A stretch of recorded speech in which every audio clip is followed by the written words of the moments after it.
பர்திமேயு சுவிசேஷ ஊழியங்கள் வழங்கும் நற்செய்தி நேரம். தேவ செய்தி பாஸ்டர் ஆர். அகஸ்டின்.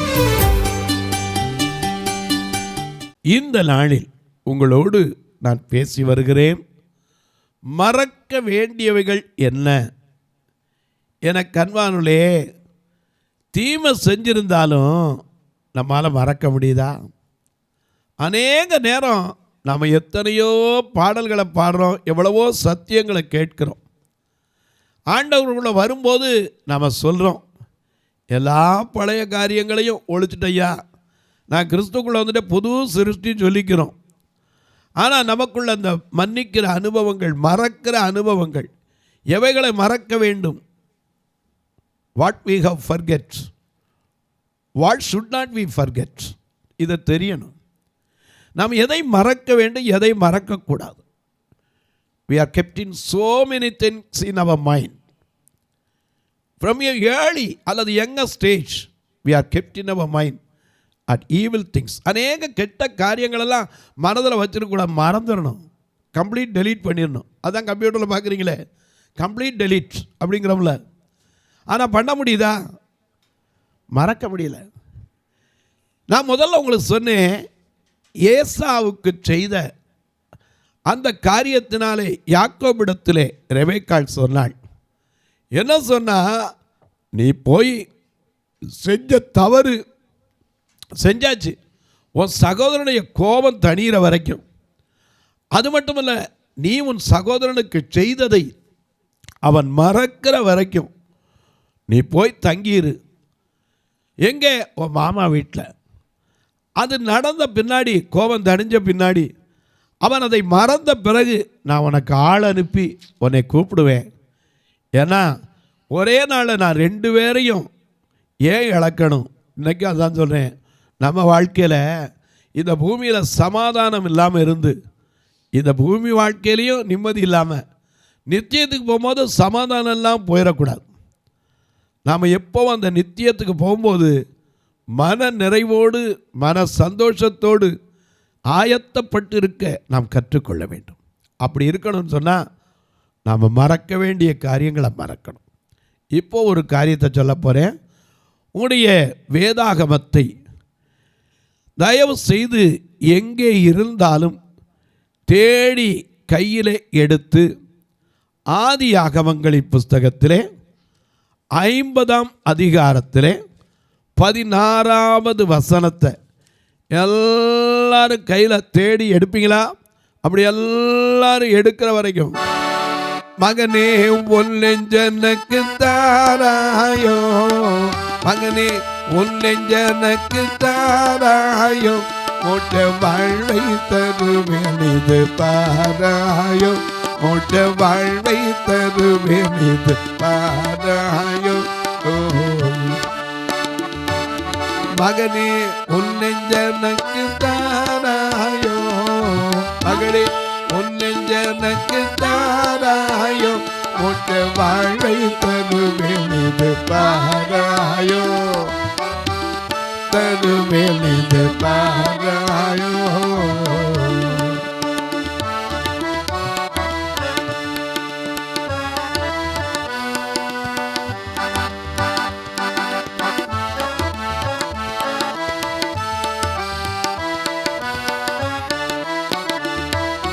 அழுக்கின் அசுத்தம் எல்லாம் துடைப்பேனே, அழுக்கின் அசுத்தம் எல்லாம் துடைப்பேனே, பாவ அழுக்கை நீக்கிய கொடுப்பேனே, பாவ அழுக்கை நீக்கிய கொடுப்பேனே.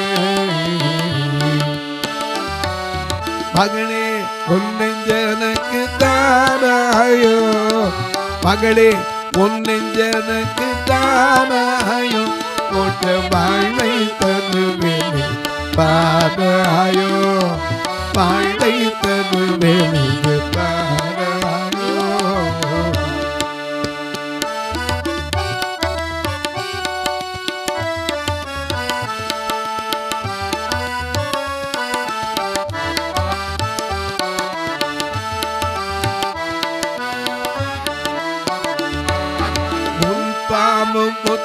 பரிகணித்தேனே, உன் பாவம் முற்றும் பரிகணித்தேனே, அதில் உண்மையாய் வசிக்க இடம் கொடுப்பேனே, அதில் உண்மையாய் வசிக்க கொடுப்பேனே. மகனே உன் நெஞ்சனக்கு தாராயோ, மகளே உன் நெஞ்சனக்கு தாராயோ, மோட்ச வாழ்வை தருவேன் பாராயோ, பாராயோ. மகளே உன் நெஞ்சனக்கு தாராயோ, மகளே உன் நெஞ்சனக்கு தாராயோ, மோட்ச வாழ்வை தருவேன் பாராயோ, வாழ்வை தருவேன் பாராயோ. எல்லாம் எடுத்துருப்பீங்க. ஆதியாகமம் 50ஆம் அதிகாரம் 16ஆம் வசனம். உம்முடைய சகோதரர் உமக்கு பொல்லாங்கு செய்திருந்தாலும் அவர்கள் செய்த துரோகத்தையும் பாதகத்தையும் நீர் தயவு செய்து மன்னிக்க வேண்டும் என்று உம்முடைய தகப்பனார் மரணமடையும் முன்னே உமக்கு சொல்லும்படி கட்டளையிட்டார். டையிங் டிக்ளரேஷன் நாம சொல்றோம்ல, கோர்ட்ல வாங்குறது டையிங் டிக்ளரேஷன், மரண வாக்கு மூலம் இல்லையா? ஒருத்தட்ட வாங்குறதா ரொம்ப முக்கியமான அறிக்கை. அதனால தான் இவங்க சொல்கிறாங்க, ஐயா ஐயா யோசேப் ஐயா, ஏன்னா அவர் ராஜா, டக்குன்னு பேரை சொல்லி கூப்பிட முடியாது. இவங்கெல்லாம் அவருடைய சகோதரராக இருந்தாலும் வந்து சொல்கிறாங்க, உம்முடைய சகோதரர்கள் உமக்கு செய்தது துரோகம்தான், வேற மாற்றம் கிடையாது. ஆனால் உங்கள் அப்பா சாகும்போது சொன்னார், அதை நினைக்க வேண்டாம், மறந்துருங்க, மன்னிச்சிருங்கன்னு சொல்ல சொன்னார். யோசேப்புக்கு செஞ்ச காரியத்தை நீங்களாக இருந்தால் நானாக இருந்தால் மன்னிப்போமா? நிச்சயமாக என்ன செய்ய மாட்டோம், மன்னிக்கவே மாட்டோம். இன்றைக்கி சொல்கிறோம்ல, அவள் செஞ்சதை மட்டும் என்னால் மறக்கவே முடியாதுங்கிறோம், மன்னிக்கவே முடியாதுங்கிறோம்.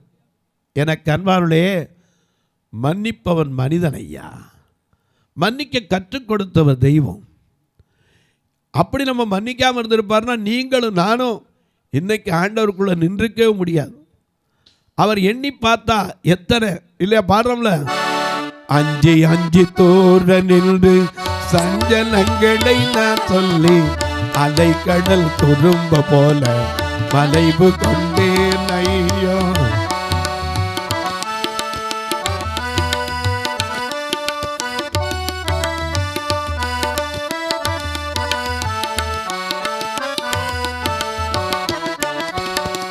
அஞ்சி அஞ்சி தோற நின்று சஞ்சலங்களை நான் சொல்லி அலை கடல் துரும்பு போல மலைவு கொண்டேன் ஐயோ.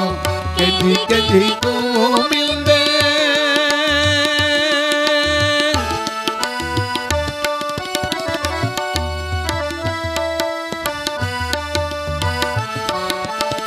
கஞ்சி கஞ்சி கோபமில்த, கஞ்சி கஞ்சி கோபமில்த, பஞ்சகமுகம் பாராய். கஞ்சி கஞ்சி கோபமில்த, பஞ்சகமுகம் பாராய். கிட்டியல் நீடம் சேர்ந்து கீரோவை இயேசு சாமி. கிட்டியல் நீடம் சேர்ந்து கீரோவை இயேசு சாமி. உன்னை அன்றி பேரே கதி ஒருவர் இல்லையே சாமி. தன்னையே பலியாயின மன்னுயிர் ரட்சகனை.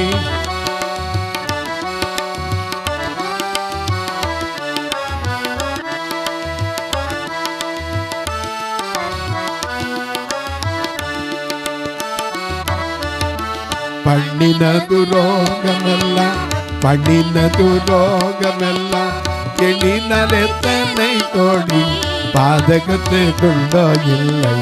பறித்த விட்டேன்னு தேடி பண்ணினது ரோகமெல்லாம், எண்ணினலெத்தனை கோடி பாதகத்துக்குள்ளோ இல்லை. பறித்த விட்டேன் தேவனை தேடி கண்ணினரும் தீரும்படி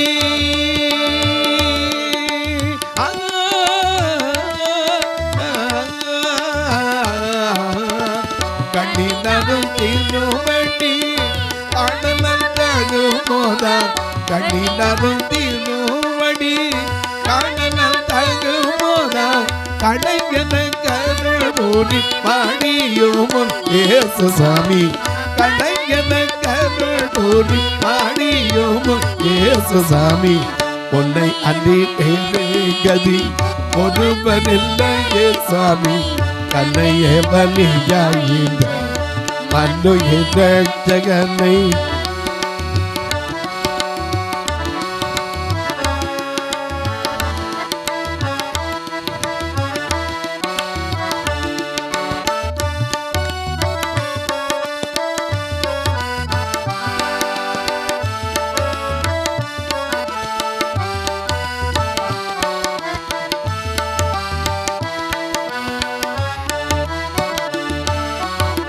கள்ளநோக்கப்படம் என்னை கள்ளநோக்கப்படம் என்னை தள்ளிவிட்டாலாவதென்ன கல்லை போல் கடினம் கொண்ட கரும சண்டாள பாடும்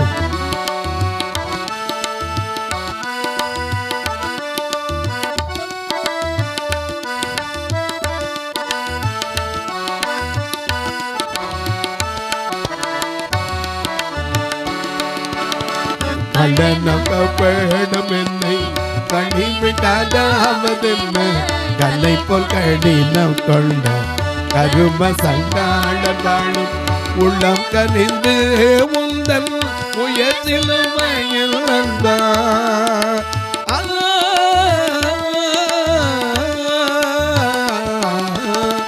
உள்ளம் கனிந்து முந்தன் முயற்சிலுமையில் வந்தார் உலகில் இட்ட மெடுக உருகவை இயேசு சாமி உலகில் இட்ட மெடுக உருகவை இயேசு சாமி உன்னை அன்றி பேரே கதி ஒருவரில்லையே சாமி தன்னையே பலியாயின மன்னுயிர் ரட்சகனை அன்னை தன்னை முத்தா சுத்தா யாருமாரோ அன்னை தந்தை முத்தா சுத்தா யாருமாரோ அதிசயம் மனோவேலா ஆசையம் இயேசு சாமி அதிசயம்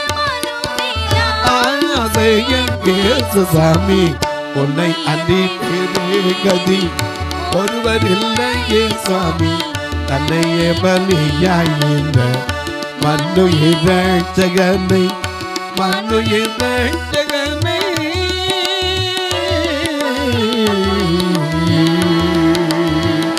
மன்னுயிர் ரட்சகனை. ஹல்லேலூயா.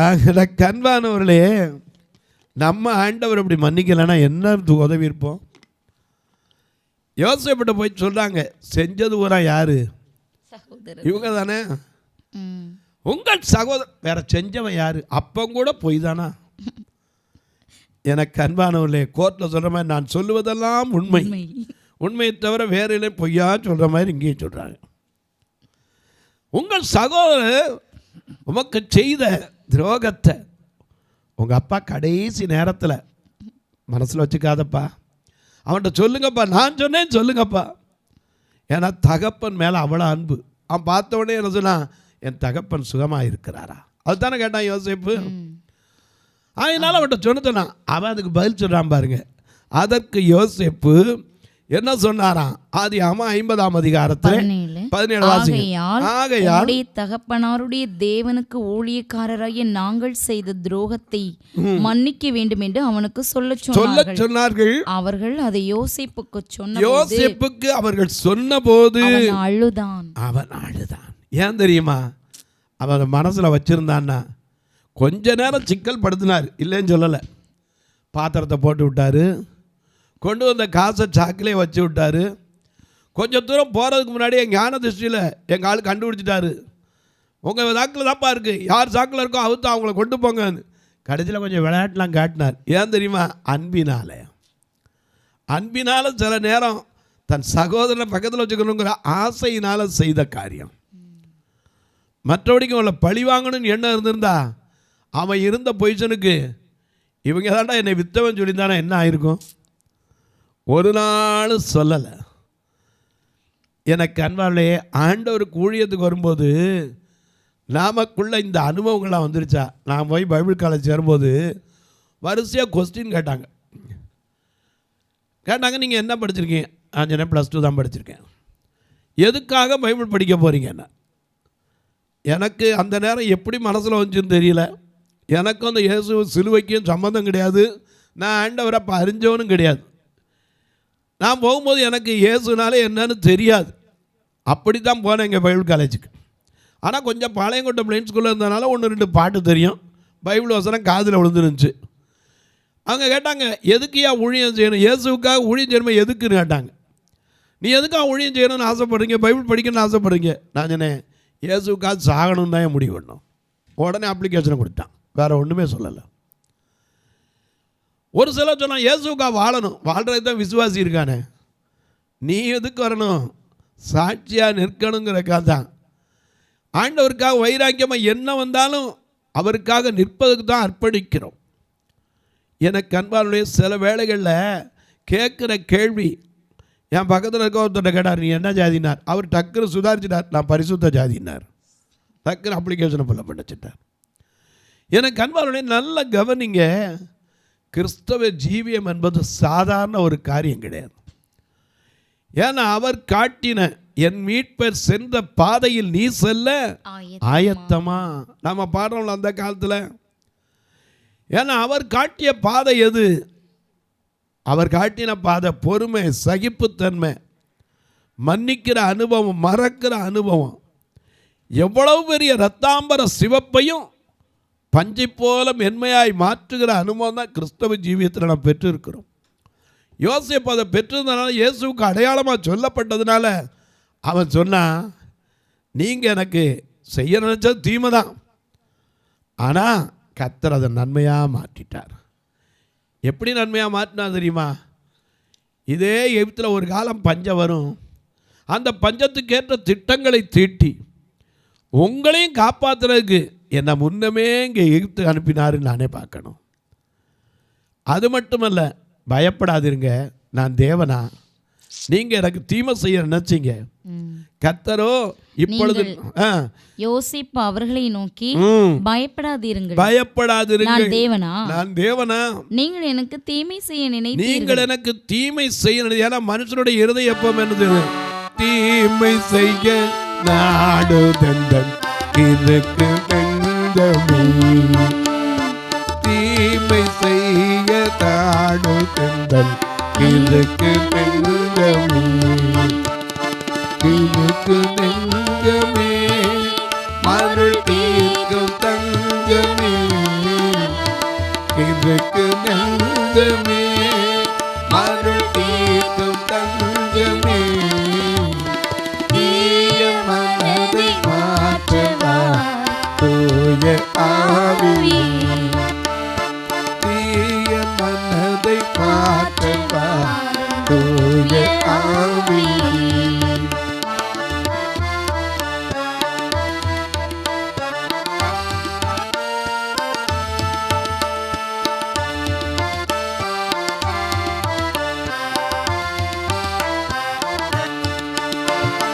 பரத்தை நோக்க மனமற்றேனே பதவிதானையா, பரத்தை நோக்க மனமற்றேனே பதவிதானையா, பதவிதானையா, ஒரு பாவி நானையா, பதவிதானையா, ஒரு பாவி நானையா,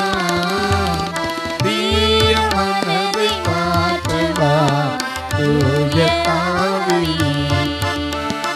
தீய மனதை மாற்றவா தூய ஆவி. எனக்கு அன்பாவுடைய மனிதனுடைய மனதுக்குள்ள துர்ச்செய்கை தான் நிறையா இருக்குது. ஆனால் துர்ச்செய்க்கு தக்க தண்டைச்சாரனா நாமெல்லாம் நிற்க முடியுமா? நிற்கவே முடியாது. ஒரு நிமிஷம் அவர் தண்டிக்கணும்னு நினச்சார்னா நாம் எங்கே நின்றுப்போம்?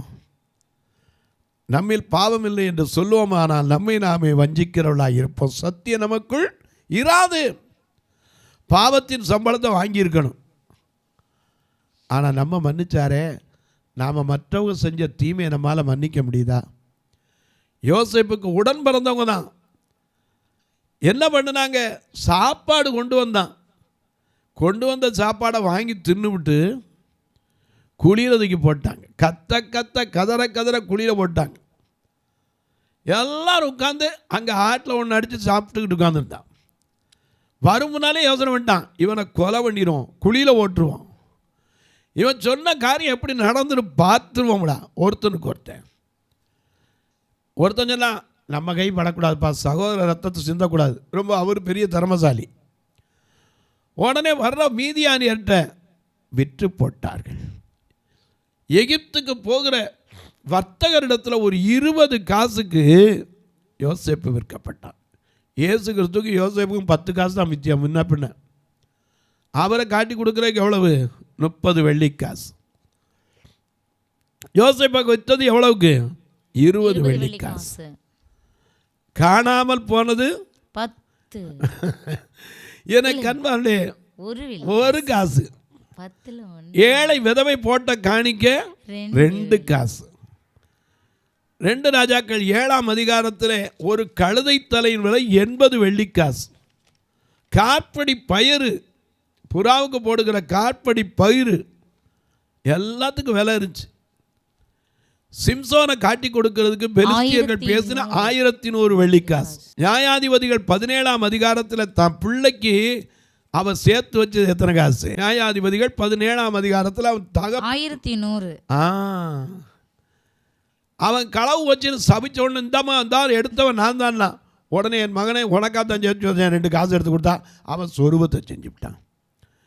எனக்கு அன்பானுடைய இந்த யோசேப்புக்கு விலை 20 காசு. ஆனால் அவன் மன்னிச்சதுக்கு எத்தனை விலை கொடுக்கறது? என்ன விலை கொடுக்க முடியும்? வர்ற வழியில் அவனை கொண்டு விட்டோன்னு சொல்லி செத்தே வேண்டான்னு வந்து பொய் சொல்லிட்டானே. அத்தனை பேர் யாக்கோபு துக்கம் கொண்டாட வச்சானே.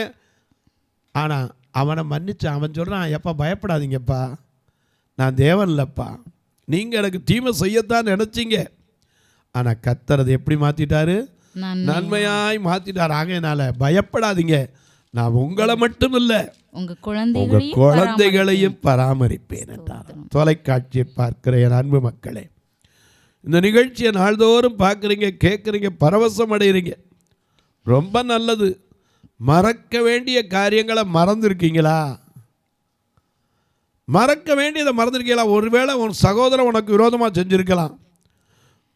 ஒருவேளை உனக்கு நண்பனே உனக்கு விரோதமாக செஞ்சுருக்கலாம். ஏன் நீ நம்ப முடியாத புருஷனே உனக்கு விரோதமாக ஏதாவது ஒன்று செய்திருக்கலாம், உன் மனைவி செய்திருக்கலாம். ஆனால் மன்னிக்க முடியுதா? மறக்க முடியுதா? நான் மறக்க வேண்டியவைகளை மறக்கணும். What we have forget, what should not we have forget. நாம் எதை மறக்க முடியாது, இது எது மறக்கக்கூடியது நமக்கு தெரிஞ்சால் எவ்வளவு ஆசீர்வாதம். யோசேப்பு செத்து போயிட்டான்னு சொன்னவனை மன்னிச்சான், அவனை தூக்கி குழியில் போட்டவனை மன்னிச்சான், அவனை விற்று போட்டவனை மன்னிச்சான்னா, நாம் இன்னைக்கு சின்ன சின்ன காரியத்தெல்லாம் மனசில் வச்சுக்கிட்டு பகை வச்சுருக்கோமே. இன்றைக்கு ஆண்டவரிடத்தில் கேளுங்க, அந்த பகைமை உரிச்சி பழிக்கு பழி வாங்குகிற எண்ணம் எனக்கு மாறணும் சுவாமி. தொலைக்காட்சியில் பார்க்கிறவர்களே, ஒரு வார்த்தை இதுக்காக ஜெபம் பண்ணுறீங்களா? தொடர்ந்து இந்த நிகழ்ச்சி வருவதற்கு ஒரு நாள் ஒன்றுக்கு 4000 ரூபா அரசாங்கத்துக்கு கொடுக்க வேண்டியது. ரெக்கார்டிங் சார்ஜ் 1000 ரூபா, 1000 ரூபா, 5000 ரூபா வந்துடுது. ஐயா, நீங்களும் உங்கள் பிறந்த நாள், திருமண நாள் போன்ற நல்ல நாட்களிலே, அல்லது ஒரு வேலை கிடைத்த நாட்களிலே, முதல் சம்பளம் வந்த நாட்களில், ஒருவேளை உங்களுக்கு ஐயா புது வீடு கட்டி பால் காய்ச்சிற நாட்களில், இப்படிப்பட்ட நாட்களில் ஒரு நாள் நிகழ்ச்சியை தாங்கலாம். இந்த பார்வையற்ற மக்கள் திருச்சபையில் ஒவ்வொரு ஞாயிற்றுக்கிழமை மதுரையிலையும் சரி, திருநெல்வேலியும் சரி, சாப்பிடாமல் நான் நிறைய அனுப்புறதில்லை. நீங்களும் அப்படி கர்த்தரால் ஏவப்பட்டால் ஒரு நாள் உணவு கொடுக்க உதவலாம், ஒரு நல்ல உடை கொடுக்க உதவலாம், அவங்கள அழைத்து வர வேனுக்கு வாடகை மட்டும் மாதம் 16,000 ரூபா கொடுக்க உதவலாம். ஏன் இவர்களுக்கான ஆடியோ வேதாகமங்கள் பைபிள் கொடுக்கறதுக்கு உதவலாம். அது மட்டுமல்ல, கண்ணை போல உதவுகிற ஊன்றுகோல் கொடுக்கலாம். இப்போ கூட ஒரு கட்டுமானப்படி திருநெல்வேலியில் நடக்குது. ஏன்னா பார்வையற்ற தாய்மார்கள், அதாவது வயது முதிர்ந்த தாய்மார்கள், இவர்கள் எத்தனை பேர் கைவிட்டுறாங்க. இப்படி கைவிடப்பட்டவங்களும் தங்குறதுக்கு ஒரு அறை கட்டி வாரம் ஒரு சதுரடி 2,300 ரூபா. கர்த்தர் உங்களை ஏவினால், அன்னைக்கு கூட ஒரு அம்மா சொன்னாங்க, நான் 10 மூட சிமெண்ட்டுக்கு காசு அனுப்பி வைக்கிறையா. ஏன்னா என்னை போல பெண்கள் பார்வை இல்லாதவங்க, அவங்களுக்கு நான் கொடுக்காட்டா யார் கொடுப்பானா? உங்கள் உள்ளத்திலும் அப்படிப்பட்ட உணர்வு இருக்குமாண்ணா, நீங்களும் தாராளம் கொடுங்க. எப்படி? இதில் 2 நம்பர் வரும். இது வழியாக ஜிபே, ஃபோன்பே வழியாக. ஒருவேளை நீங்கள் கேட்கலாம், ஐயா நான் கட்டி கொடுத்தாலும் எங்களுக்கு கணக்கு வைக்கிறதுக்கு வழி இருக்கா? நிச்சயமாக வழி உண்டு. அதன் வழியாக உங்களுக்கு என்ற கேளுங்க, அதற்கான வழிமுறைகளை சொல்லுகிறேன். உங்கள் ஜெபக்காரி எது இருந்தாலும் காலை 10லேருந்து 5 மணிக்குள்ளே சொல்லலாம். இப்போ உங்களுக்காக ஜெபிக்கட்டுமா? நல்ல பிதாவே, நன்றியோடு துதிக்கிறோம் சுவாமி, நன்றியோடு துதிக்கிறோம் அப்பா. இந்த மனமகிழ்ச்சியான நல்ல நாளிலே ஒருவருக்கொருவர் குற்றங்களை மறக்கிற அனுபவம் இருக்கா? ஒருவேளை தீமையை செஞ்சிருந்தாலும் அதை மன்னிக்கிற அனுபவம் இருக்கா? எங்களுக்கு அப்படிப்பட்ட அனுபவத்தை தாங்க. நீர் சிலுவையில் சொன்ன வார்த்தையை வருஷந்தோறும் கேட்கிறோம். பிதாவை இவர்களுக்கு மன்னியும், தாங்கள் செய்கிறது இன்னதென்று அறியாது இருக்கிறார்களே என்று லூக்கா 23:34 வாசிக்கிறபடி, ஒருவேளை அறியாமலோ அறிந்து செய்தாலும் அதை மன்னிக்கிற அனுபவத்தை ஒவ்வொருவருக்கும் கொடும். உடைய திருநாமத்தை மட்டும் மகிமைப்படுத்தும். இந்த நேரத்திலும் நோயின் கொடுமையினால், வியாதியின் கொடுமையினால், பலவீனத்தினால் சோர்ந்து இருக்கிற, பெற்ற பிள்ளைகளால் கைவிடப்பட்டிருக்கிற அன்பு தகப்பன்மாருக்காய், அன்பு தாய்மார்களுக்காய், வியாதி படுக்கையிலிருந்து இந்த வியாதி என்னை விட்டு எப்பொழுது நீங்கும் என்று இரவும் பகலும் போராடி கொண்டிருக்கிற ஒவ்வொருவருக்காய் ஜெபிக்கிறேன். ஒவ்வொருடைய கண்ணீர் கவலைகளை மாற்று, வேதனைகளை மாற்று. வானத்திற்கும் பூமிக்கும் சகல அதிகாரம் கொண்ட இயேசுவின் நாமத்தில் ஜெபிக்கிற நல்ல பிதாவே, ஆமென். சபை ஆராதனை ஞாயிறு காலை 10 மணி முதல் 12 மணி வரை. இடம் பர்திமேயு சுவிசேஷ ஆலயம், அன்னை சத்யா நகர், இளமனூர் அஞ்சல், சக்கிமங்கலம் வழி, மதுரை மாவட்டம்.